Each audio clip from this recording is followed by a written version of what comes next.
Imagine a system that's designed to provide support, but instead it creates a decade of devastating errors.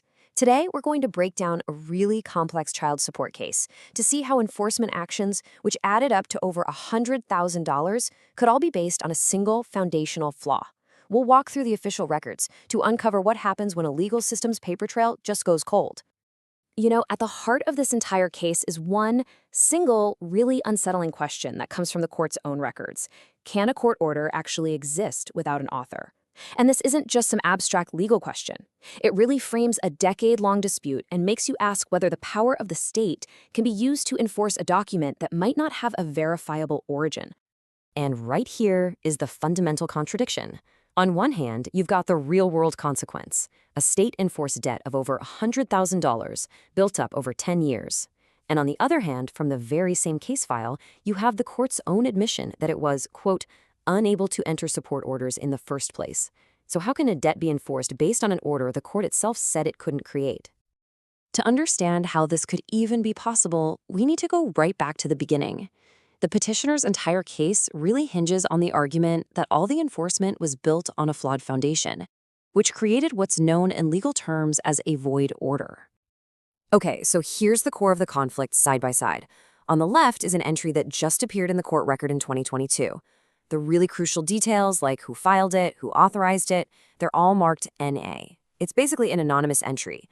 Now contrast that with the official record from 2015 on the right, where the court clearly stated it could not enter a support order. One document is like a ghost. The other is a clear statement of inability. So this brings us to a really key legal concept, void ab initio. It's a Latin term, and it means void from the beginning. A judgment that's void ab initio isn't just flawed, it's considered a legal nullity. It's as if it never existed at all.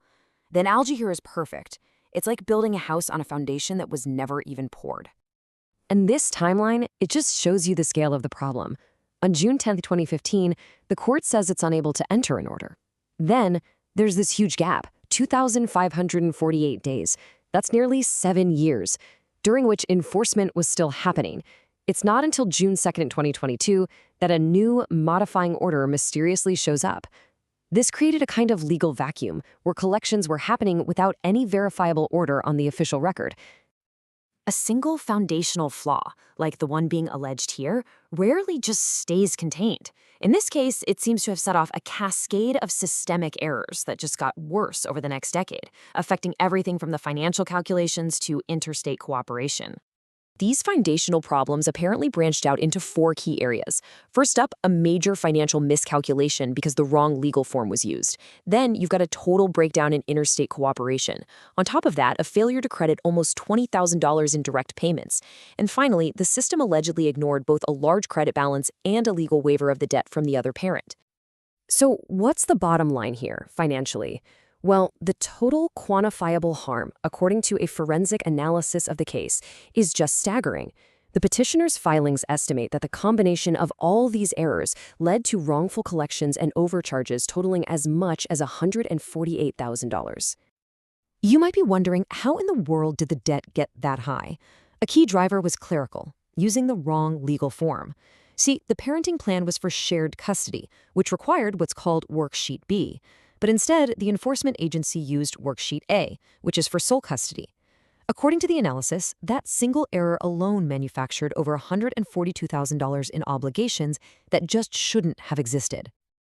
And that jurisdictional chaos, it is perfectly captured in statements from officials themselves. When the petitioner tried to get help in Colorado, a technician there is documented as saying, "South Dakota is in charge of this case. I'm only here to collect money." This created what the petitioner calls a jurisdictional black hole, where neither state took full responsibility, making it basically impossible to correct any errors. So we've talked about the legal terms and the numbers, but these aren't just abstract errors on a spreadsheet. They had tangible human consequences. We're moving beyond the ledgers now to see the profound impact this had on a person's life. A really critical moment happened when the state suspended the petitioner's driver's license for non-payment. Now, this is a common enforcement tool, but its use is limited by a key Supreme Court precedent.